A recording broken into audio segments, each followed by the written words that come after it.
Hi everyone, it's Anita and Ron from Altro, and we're bringing you a series of short videos detailing the best practice guide for floors and walls. So in other words, what to look out for when signing off a job. Hi everyone, well today we're going to be looking at the jointing between Altro floors and Altro walls using a concealed transition strip. But before we start, I just really wanted to sort of clarify why we use a concealed transition strip to join Altro floors and walls. Using this concealed transition strip means that the flooring doesn't need to be installed first. It makes the wall cladding actually kick out at the bottom so the flooring can go underneath and sit behind it. This means the wall sheet isn't adhered to the flooring behind, so it's easy to replace the flooring if needed.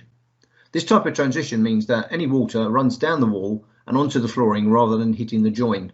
After this, the transition is silicone sealed to avoid water bouncing back up from the floor and getting into the joint detail, thus creating a watertight finish. If you get the opportunity to speak to your installer prior to installation, then please do inquire as to what method they are using.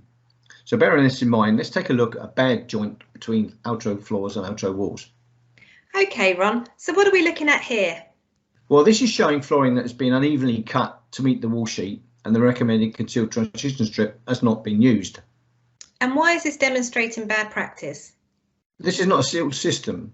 It will allow water and bacteria to get in and making the potential for failure of this system. Thanks for that explanation. So let's have a look at what best practice would look like. Well, this example shows an installation using the recommended concealed transition strip.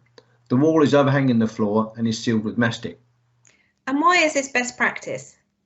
Basically, as we said in the tip earlier, the concealed transition strip makes the wall cladding kick out at the bottom, so flooring can go underneath and sit behind it. This means that the wall sheet isn't adhered to the flooring behind, and it's easy to replace if the flooring needs to be changed.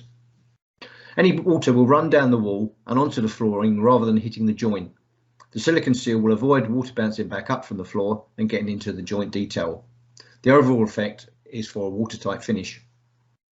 That's great, Ron. So let's just do a quick comparison of the two side by side. Well, the image on the right clearly demonstrates best practice using the recommended concealed transition strip, which means the flooring doesn't need to be installed first and can be easily replaced if needed in the future. As we explained, this type of transition means that any water runs down the wall and onto the flooring rather than hitting the join. The transition has been silicone sealed, creating a watertight finish. But we would strongly recommend this type of transition strip be used to join Altro walls and floors in both wet and dry environments. Thanks, Ron. We hope you found this best practice guide to jointing Altro floors and walls useful. To keep up to date with the rest of our best practice guide videos, subscribe to our YouTube channel where you can also view many of our other useful hints and tips. Thanks for watching. Thanks everyone. See you again.